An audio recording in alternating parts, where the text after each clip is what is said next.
Kita berada pada tema khotbah Hero Factory. Dan saudara kekasih, Tuhan telah berikan buat kita ada karunia roh dan 5 hal. Hero Factory akan menjadi hero. Gereja ini akan menjadi pabrik pelayan-pelayan Tuhan yang pahlawan Tuhan. Apabila kita melaksanakan seluruh pelayanan kita berdasarkan SIP. Hal-hal yang Anda sukai, jadi pagi hari ini kita mau sama-sama belajar bagian kedua, yaitu mengenai heart, atau lebih dikenal di dunia sekuler, passion. Jadi pelajaran kita pada tema Hero Factory ini, jemaat kembali diingatkan kembali bahwa tidak ada jalan lain, tidak ada petunjuk lain untuk menjadi hero, menjadi pelayan Tuhan yang luar biasa, selain kita hidup sesuai rencananya Tuhan, sesuai shape atau Tuhan yang apa yang Tuhan bentuk di dalam kehidupan kita. Minggu yang lalu kita belajar mengenai karunia rohani. Sepintas saya ingin menyampaikan lagi supaya nanti connect dengan Ayub pasal 10 ayat 8a. Tangan mula yang membentuk dan membuat aku. Jadi tangan Tuhan yang membentuk kita sehingga di bahasa Inggrisnya shape, artinya dibentuk oleh Tuhan. Jadi saudara dan saya, kelakuanmu, karunia rohanimu, pengalamanmu, pastikan itu dari Tuhan. Jadi kalau mau komplain, jangan komplain kepada gembala atau kepada pelayan Tuhan. Komplain disampaikan kepada Tuhan, karena Tuhan yang membentuk. Tangan mula yang membentuk dan membuat aku. Jadi pastikan hari ini tubuh saudara dan saya itu adalah Tuhan yang bentuk. Sama dengan kalau kita ke tempat pembuatan, kalau kita ke Pleret ya, di sana ada pembuatan priuk. Dan semua yang dibentuk adalah tergantung kepada yang membuatnya.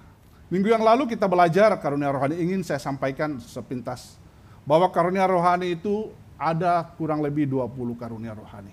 Dan yang kedua, karunia rohani itu ditentukan dan diberikan oleh Tuhan secara gratis. Yang ketiga, karunia rohani itu mulai berfungsi sejak saudara dan saya percaya Tuhan. Atau sejak kita dibaptis oleh Tuhan, maka karunia rohani itu turn on, berfungsi. Yang kelima, karunia rohani itu diberikan untuk melayani Tuhan dan orang lain, dan tidak untuk diri sendiri. Jadi karunia rohani yang saudara dan saya miliki, gunanya adalah untuk melayani Tuhan, melayani orang lain. Dan yang keenam itu bahwa karunia rohani itu akan menghasilkan hal-hal yang rohani. Karunia rohani, outputnya adalah hal-hal yang rohani. Temukan karunia rohanimu dan melayanilah sesuai dengan karunia rohani. Kemarin sebahagian mengikuti assessment. Kita akan lihat karunia rohani masing-masing, tapi sebagian tidak sempat. Nanti kesempatan berikutnya kita akan berikan kesempatan. Anda akan menjadi hero kalau pelayananmu itu sesuai dengan karunia rohani yang diberikan kepadamu. Dan saat ini kita akan belajar sama-sama ikuti kata hati. Ini penting. Tapi satu hal yang ingin saya sampaikan, ikuti kata hati yang menurut perintah Tuhan. Jangan ikuti kata hati menurut kata hatimu. Kita akan belajar sama-sama hari ini bagaimana supaya kita on track, hidup mengikuti kata hati kita itu sesuai firman Tuhan, sehingga hasilnya kita menjadi hero, menjadi orang-orang yang diberkati oleh Tuhan. Kita baca sama-sama 1 Samuel 6 ayat 7b. 1 Samuel pasal 16 ayat 7b, hitungan ketiga kita akan baca sama-sama. 2, 3. Bukan yang dilihat manusia yang dilihat Allah. Manusia melihat apa yang di depan mata, tetapi Tuhan melihat hati. Ini undang-undang dasarnya di dalam Alkitab mengenai hati. Bahwa manusia melihat casingnya, melihat penampilan, melihat apa yang kelihatan di depan mata, tetapi Tuhan melihat hati. Jadi saudara kekasih di dalam Tuhan, artinya hati itu sangat penting.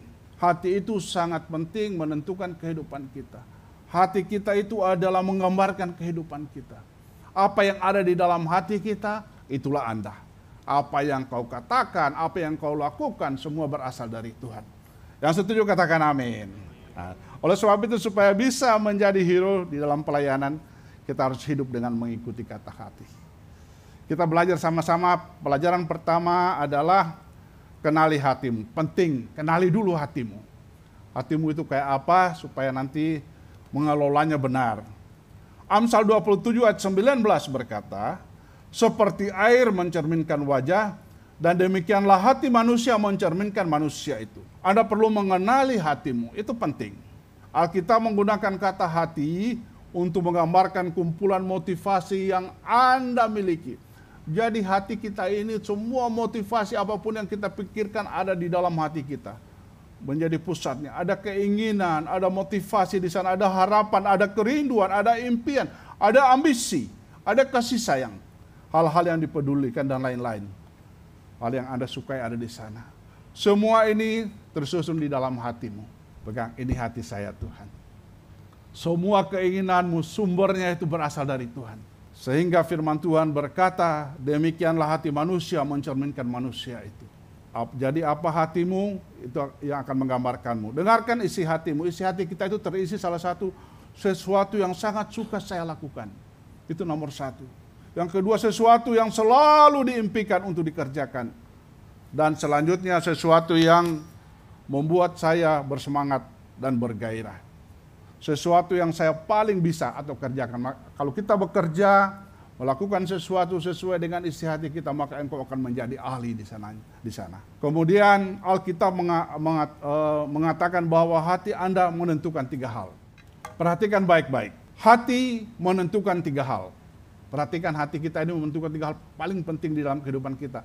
Apa yang dikatakan, hati kita menentukan apa yang dikatakan. Matius 12 ayat 34 berkata demikian.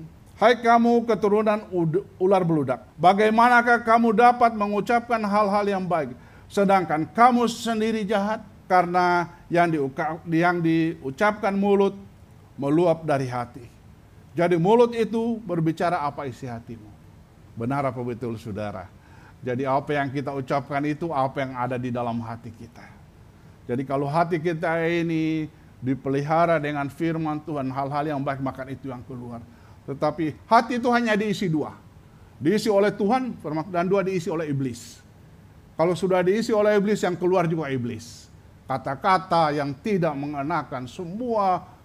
Jadi periksa bahwa hati itu hanya diisi oleh 2 hal. Jadi tapi pagi hari ini kita mau belajar bahwa kita sebagai anak-anak Tuhan harus kita kembali, coba kita bersih-bersih. Sekarang istilah di kepolisian lagi bersih-bersih. Kita saat ini mau bersih-bersih hati, ada amin saudara. Biar nanti kita pulang, wah kalau hati bersih itu kayak apa sih rasanya? Jika hati kita bersih, perhatikan ada orang bijak berkata, jika hati kita bersih maka bersihlah pikiran kita. Jika pikiran kita bersih maka bersihlah pula perkataan kita. Demikian sebaliknya. Jadi mulut berbicara apa isi hati. Jadi saudara, hati kita ini, hati Anda menentukan apa yang dikatakan. Anda maki-maki, itu berasal dari hati. Berarti itu jelas tidak sesuai dengan firman Tuhan. Yang kedua, hati Anda menentukan apa yang dirasakan. Perasaan ini bersumber dari hati saudara. Kalau saudara emosi atau apapun berasal dari hati kita. Ibrani 4 ayat 12 berkata, sebab firman Tuhan hidup dan kuat dan lebih tajam daripada pedang bermata 2 manapun. Ia menusuk amat dalam sampai memisahkan jiwa dan roh, sendi-sendi dan sumsum. Ia sanggup membedakan pertimbangan dan pikiran hati kita. Jadi apa yang kita rasakan, yang bisa mengoreksi, memperbaiki kita adalah firman Tuhan itu sendiri. Firman Tuhan memeriksa pikiran dan motivasi hati kita. Jadi periksa hatimu setiap saat supaya selalu sesuai dengan kehendak firman Tuhan. Karena firman Tuhan itu bermata 2, seperti pedang bermata 2. Firman Tuhan dapat mengendalikan pikiran dan motivasi dalam hatimu. Supaya kita terus merasakan hal yang senang dan bahagia. Isilah hatimu dengan firman Tuhan. Karena firman Tuhan memberikan pikiran dan motivasi dari manusia. Lalu yang ketiga, hati kita mengatakan, menentukan apa yang dilakukan. Ini penting banget saudara, yang ketiga. Jaga hatimu karena darimu mengalir tindakan kehidupan. Firman Tuhan Amsal 4 ayat 23. Jagalah hatimu dengan segala kewaspadaan karena dari situlah terpancar kehidupan. Jadi pesan dari firman Tuhan melalui Amsal, jagalah hatimu dengan segala kewaspadaan karena dari situlah terpancar kehidupan. Jadi dari dalam hati ini akan terpancar kehidupan, dan kau akan hancur mau jadi apapun, sumbernya berasal daripada hatimu. Jika hati menentukan cara berpikir, cara merasa, dan yang ketiga cara bertindak, maka hati itu adalah satu sistem yang dibuat oleh Tuhan secara internal, yang berada di dalam diri kita untuk suatu tujuan. Jadi hati itu Tuhan bentuk supaya dia mengontrol seluruh aspek kehidupan kita. Saudara mau jadi apa, berkata apa, merasa apa, bersumber dari hatimu. Yang setuju katakan amin. Jadi saudara yang kekasih di dalam Tuhan, pastikan hati kita inline dengan firman Tuhan, supaya menghasilkan kebahagiaan. Pelajaran kedua, hal-hal yang akan didapati jika mengikuti kata hati. Tadi apa hasil daripada hati? Yang kedua adalah hal-hal yang akan didapatkan jika mengikuti kata hati. Kolose 3 ayat 23 berkata, apapun juga yang kamu perbuat, perbuatlah dengan segenap hatimu, seperti untuk Tuhan dan bukan untuk manusia. Haleluya. Alkitab berkata, apapun yang Anda lakukan, kerjakanlah dengan segenap hatimu, seperti bekerja untuk Tuhan. Kita selalu bekerja dari motivasi, latar belakang yang Tuhan berikan dalam hati kita. Bagaimana saudara tahu ketika memiliki pekerjaan yang sesuai dengan hati batinnya yang Tuhan berikan kepada kamu? Apa checklistnya? Apa tandanya bahwa saudara bekerja seturut dengan hati, sesuai dengan apa yang Tuhan katakan? Kita belajar ada 3 hal checklistnya, checkpointnya. Bahwa saudara berada, bekerja, melakukan segala sesuatu sesuai dengan seturut hatimu yang firman Tuhan katakan, ada 3 hal. 3 karakteristik hidup yang sesuai keinginan hati. Cek baik-baik kehidupan kita. Pertama, ada antusiasme, ada antusias di sana. Kalau saudara, ketika Anda melakukan apa yang disukai, Anda menikmatinya. Benar atau betul? Kalau yang pekerjaan yang Anda senangi, yang sukai, Anda akan menikmatinya. Ketika pekerjaan Anda sesuai dengan hatimu, Anda tidak perlu dimotivasi, tidak perlu didorong-dorong, tidak perlu diawasi oleh siapapun. Anda tidak membutuhkan siapapun untuk memotivasi Anda. Anda akan bangun pagi semangat luar biasa karena ada antusias di sananya. Pastikan kalau Anda berada melakukan apa yang Tuhan siapkan dalam hatimu, ada antusias dalam hidupmu. Ada antusias alami di sana yang Tuhan sediakan.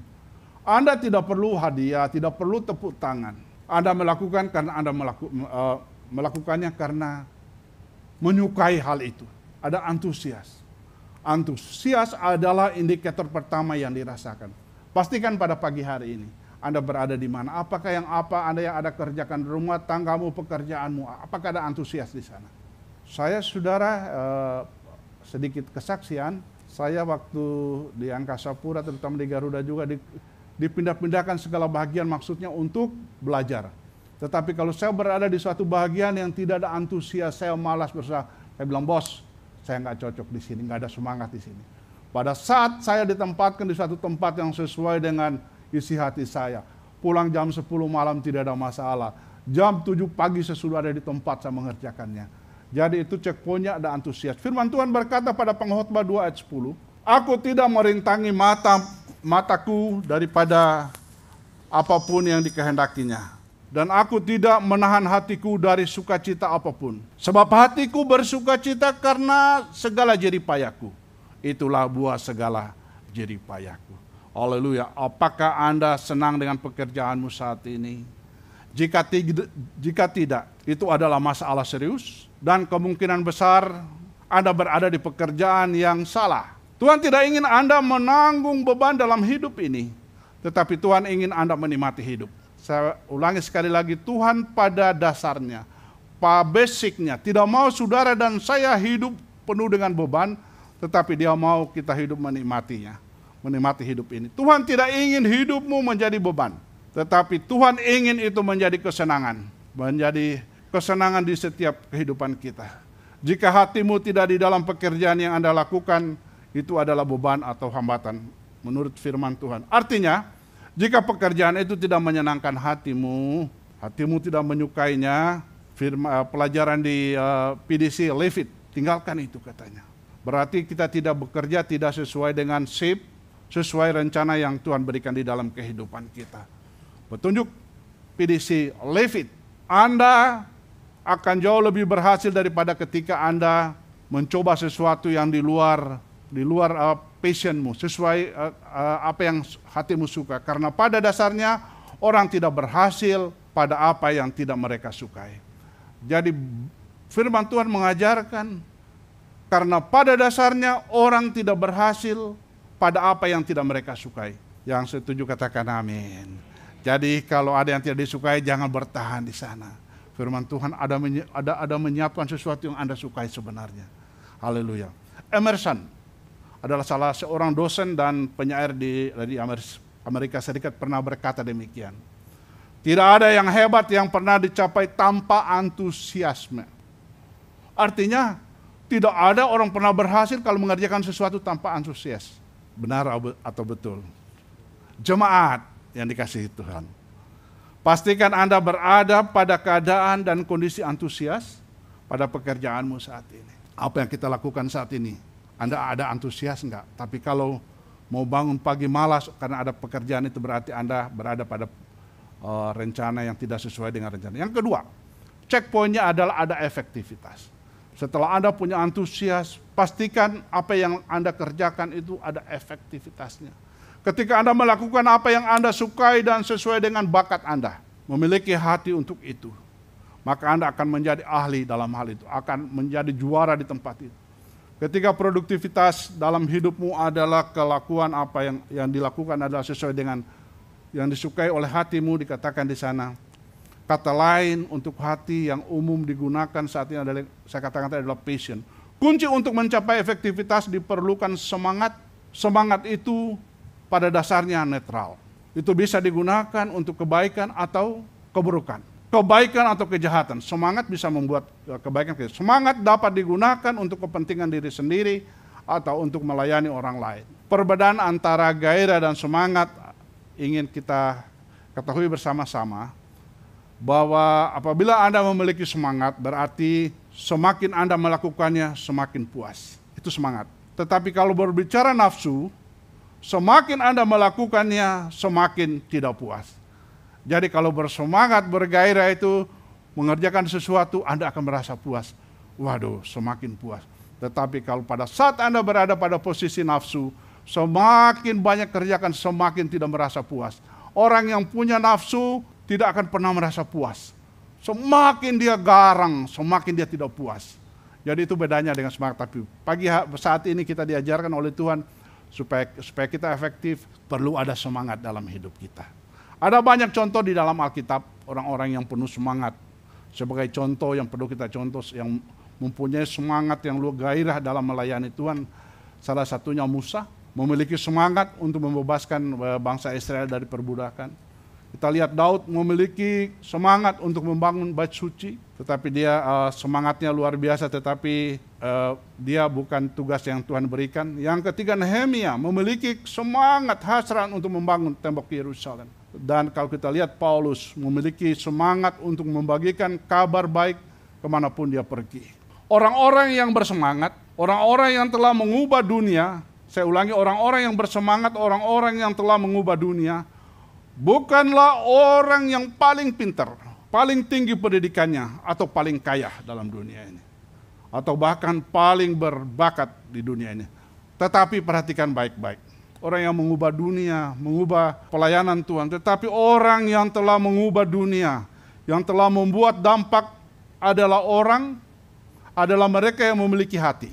Mereka memiliki semangat dan keyakinan. Mereka pergi dengan hati mereka. Jadi orang yang sukses di dalam dunia ini, boleh tunjukkan siapa yang sukses karena kepintarannya. Tapi kebanyakan yang sukses itu menurut Emerson adalah orang-orang yang punya semangat. Engkau pintar, tidak ada semangat, engkau tidak akan menjadi orang yang berhasil. Anda ingin mengubah rumah tanggamu, ingin merubah keluargamu, ingin merubah gerejamu, firman Tuhan pastikan Anda memiliki hati, semangat dan keyakinan untuk itu. Jadi saudara yang kasih di dalam Tuhan, pergilah dengan hati. Itulah firman Tuhan ajarkan pada pagi hari ini, hati kita penting. Karena itu yang dikenakan. Charles Garfield, yang menulis buku terlaris beberapa waktu lalu berjudul Peak Performance, mempelajari semua jenis atletik olimpiade. Bahkan dia mengajak astronot NASA dan dia menyatakan kesamaan, dia mengambil kesimpulan. Perhatikan baik-baik, prediktor. Kesuksesan terbesar adalah semangat dan hati yang kuat untuk bekerja. Itu jauh lebih penting daripada kepintaran dan bakat yang kita miliki. Jadi saudara mau sukses di dalam pekerjaanmu, sukses dalam pelayananmu, dalam rumah tanggamu, milikilah semangat. Jadi checkpoint yang kedua akan efektivitas pekerjaan kita kalau kita memiliki hati. Ketika Anda bekerja menuju keinginan hatimu, Anda akan memiliki antusias, efektif, dan yang ketiga, hasil yang terakhir adalah unggul. Pastikan kita semua pada saat ini akan melihat apakah kita mempunyai antusias, apakah kita efektif, apakah kita unggul. Yang ketiga, kita memiliki keunggulan. Ketika Anda memiliki hati untuk sesuatu, yang Anda berikan pasti yang terbaik. Ketika Anda memiliki hati untuk sesuatu, Anda pasti memberikan yang terbaik. Itu pasti prinsipnya. Kalau Anda mempunyai hati untuk melayani, engkau akan melayani dengan sungguh-sungguh. Saudara yang kekasih dia, ini terlihat jelas dalam olahraga. Banyak di sana menjadi terkenal, baik di sepak bola apapun jenis olahraga. Kalau itu adalah keinginan mereka, adalah hati mereka, mereka akan jadi. Adakah pemain bola yang tidak suka main bola jadi juara? Tidak ada. Kalau memang itu sudah sukanya, dia akan habis-habisan. Dikurangi pun bayarannya, dibilang no, ini dunia saya. Jadi kesimpulannya, message atau pesan firman Tuhan saat ini. Perhatikan keadaan kita, apakah kita sudah hidup mengikuti kata hati kita. Audit hidupmu dengan satu, apakah engkau dan saya dalam keadaan antusias saat ini apa yang kita kerjakan? Apakah engkau efektif di situ dalam pekerjaanmu, dalam rumah tanggamu? Apakah engkau unggul? Pastikan orang-orang yang melakukan sesuatu yang bekerja sesuai dengan isi hatinya, dia akan menjadi unggul. Jadi 3 hal, Anda antusias, efektif, dan unggul di dalam hal itu. Pelajaran kedua, dan yang next kita akan belajar sama-sama bagaimana caranya memulai hidup mengikuti kata. Ini penting, karena ini adalah aplikasi yang perlu kita kerjakan supaya kita bisa melaksanakan hidup kita, melakukan apapun itu mengikuti kata hati kita. Kalau kita lakukan 4 hal ini, maka hasil kehidupan kita akan, saya katakan hasil auditnya akan baik, documented dan implemented. Ini yang akan Tuhan kehendaki kita hidupi. Ini next, what next yang kita harus kerjakan? Bagaimana memulai hidup mengikuti kata hati. Ini pelajaran. Tadi itu adalah teorinya 1 dan 2 mengenai hidup mengikuti kata hati, dan yang ketiga ini penting, bagaimana kita bisa menghidupinya. 4 hal penting tentang bagaimana memulai keinginan hati, bagaimana menemukan hati kita. Ini adalah langkah-langkah tentang cara menemukan pekerjaan yang Anda sukai. Yang pertama, berkomitmen untuk hidup bagi Tuhan, bagi Kristus. Nomor 1 yang kita harus lakukan, tahap pertama berkomitmen untuk hidup bagi Kristus. Mengapa ini langkah pertama? Alasannya karena Tuhan memberikan hati itu dan Ia membentuknya. Bahwa hati saudara dan saya yang ada itu adalah Tuhan yang membentuknya. Tetapi jika Anda tidak menempatkannya di bawah kendali Tuhan, dikatakan itu akan disalahgunakan. Benar atau betul? Diselewengkan dan disia-siakan. Jadi kenapa nomor 1 kalau kita mau hidup mengikuti kata Tuhan, berkomitmen hidup bagi Kristus. Karena hati ini dibentuk oleh Kristus dan perlu dikendalikan oleh Kristus. Karena saya katakan tadi, hati ini bisa diisi oleh firman Tuhan dan juga bisa dikuasai oleh si iblis. Anda tidak menggunakan keinginan hatimu untuk motif yang salah. Itulah sehingga kalau kita punya motivasi mau hidup bagi Kristus, maka hati ini akan dikendalikan oleh Tuhan. Haleluya. Pelajaran beberapa waktu yang lalu saya lupa bahwa ada hal untuk mengendalikan hati ini. Setiap pagi jemaat diajarkan oleh Tuhan. Ada minta 4 hal. Tuhan minta kendalikan perasaanmu. Minta Tuhan kendalikan hatimu. Minta Tuhan kendalikan emosimu. Dan yang keempat, mengendalikan kelakuan kita. Sehingga sepanjang hari kehidupan kita ini memiliki karakter seperti Yesus. Sebab itu pada Mazmur pasal 37 ayat 4 dan 5. Bahasa Indonesia masa kini. Firman Tuhan berkata, Carilah kebahagiaan yang datang daripada Tuhan dan Dia akan memuaskan keinginan hatimu. Serahkanlah hidupmu kepada Tuhan, berharaplah kepadanya dan Dia akan menolong engkau. Haleluya. Carilah kebahagiaan di dalam Tuhan dan Dia akan memberikan keinginan hatimu. Jadi kenapa tadi kita prioritaskan Tuhan? Karena di dalam Tuhan itu akan ada kebahagiaan, akan menyenangkan hatimu. Bukankah ini Injil yang ayat yang luar biasa? Serahkan dirimu kepada Tuhan, percayalah kepadanya dan Dia akan menolongmu. Ketika Anda memberikan hidupmu kepada Tuhan, Anda langsung mulai menjadi orang yang bersemangat di hadapan Tuhan. Beberapa jemaat akan sering berkata, saya tidak merasa bersemangat tentang apapun. Tidak ada yang benar-benar membuat saya bersemangat. Tidak ada yang benar-benar menggetarkan hati saya di pagi hari untuk bangun dan berkata, ini hari baru. Firman Tuhan berkata, ini yang mengeluh. Tidak semangat bangun pagi, salah doa katanya. Waktu doa malam, penutupnya salah. Dan sebagai standar orang percaya, penutup doanya selalu berkata, Tuhan, bangunkan besok pagi dengan semangat yang baru dan berkat-berkat Tuhan yang baru. Jadi saudara kekasih di dalam Tuhan, firman Tuhan ini begitu clear, begitu jelas. Semakin kita dekat dengan Tuhan, semakin kita menjadi bersemangat untuk mengelola kehidupan ini. Jika Anda mulai bergaul dengan Tuhan, dikatakan di sana cari Tuhan, Anda menjadi seperti Dia dan Anda mulai merasakan kehidupan yang kita jalani sesuai dengan hati yang Tuhan berikan. Langkah pertama untuk memulai hidup mengikuti kata hati pelajaran kita pagi hari ini, Anda harus berkomitmen hidup menurut kehendak Tuhan. Dan yang kedua pelajarannya adalah periksa apa yang Anda senang. Pertama, supaya kita bisa hidup mengikuti kata hati kita adalah kita harus berkomitmen untuk hidup sesuai dengan kehendaknya Tuhan. Dan periksa apa yang Anda senang lakukan.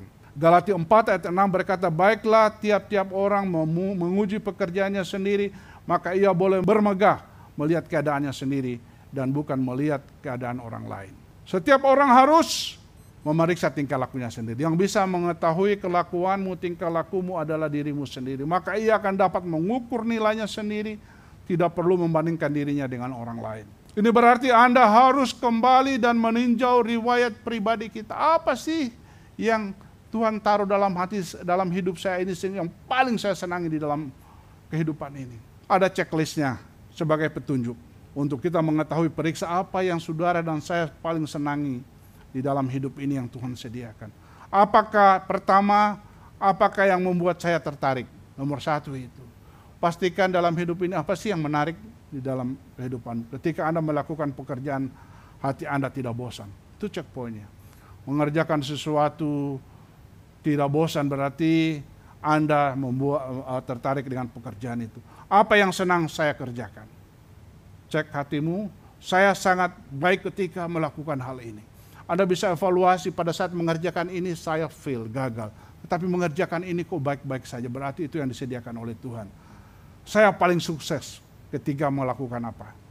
Kapan saatnya saudara merasa sukses? Tuhan menaruh bakat itu dalam hidupmu. Setelah membuat daftar hal-hal tersebut di atas, langkah-langkah yang berikutnya kita harus laksanakan. Jadi saudaraku, langkah yang kedua, periksa apa yang paling menyenangkan dalam hatimu. Suatu saat di Amerika, banyak orang karena keadaan krisis, banyak orang yang bekerja tidak sesuai dengan hatinya. Padahal orang Amerika itu pada umumnya mencari pekerjaan yang menyenangkan. Tapi pada suatu saat, pada saat krisis, akhirnya mereka bertahan untuk hidup, tapi setelah normal mereka meninggalkan itu. Karena itu tidak sesuai dengan passion mereka. Yang ketiga, menyelidiki apa saja pilihan-pilihan dalam hidupmu. Amsal 23 berkata, berilah kebenaran dan jangan menjualnya.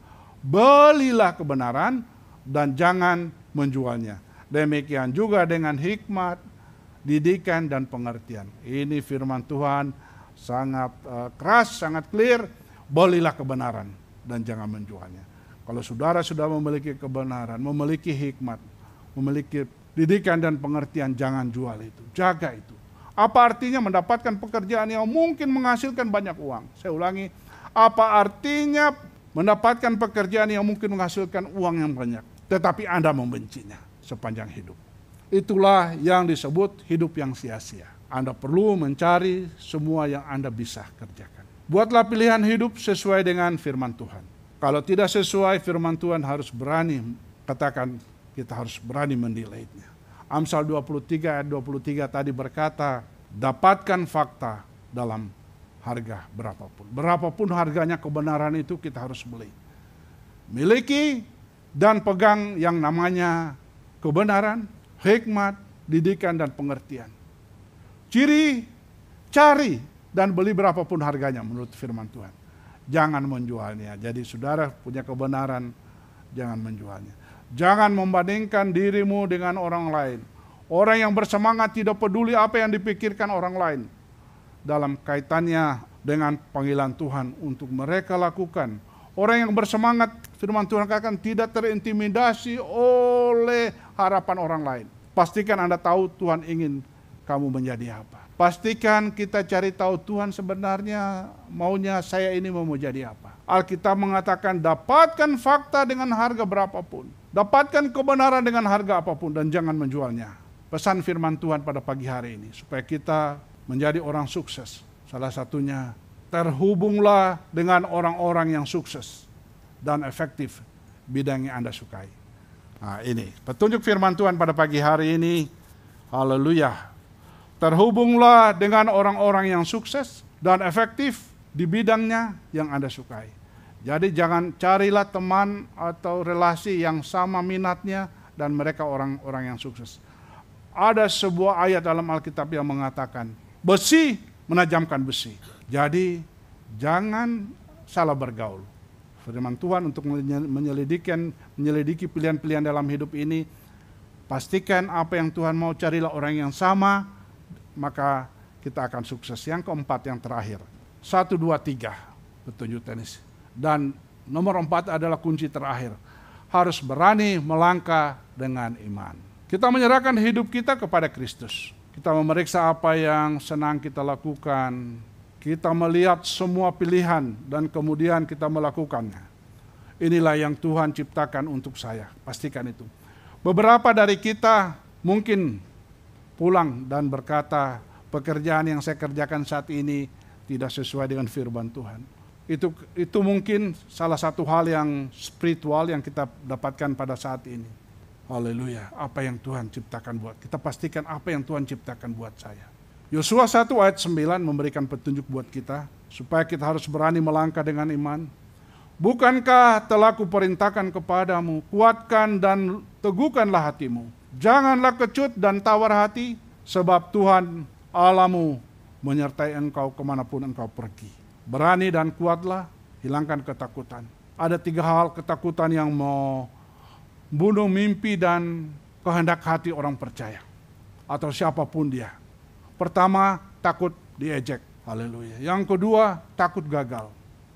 Yang ketiga, ketakutan akan hal yang tidak diketahui. Tidak diketahui tetapi takut. Penangkal ketakutan menurut firman Tuhan akan ejekan, kegagalan dan ketidaktahuan adalah iman. Saudara diejek, takut diejek, takut gagal, ketakutan akan hal yang tidak diketahui, belum diketahui tetapi takut. Firman Allah mengajarkan, lawanlah dengan iman. Jika Tuhan memberi Anda mimpi, Dia akan membantu Anda untuk mensukseskan itu. Belajar daripada Yusuf. Yusuf menerima mimpi dan dia ada Tuhan menyertai dia sampai mimpinya bisa terlaksana. Apa yang menjadi mimpimu saat ini?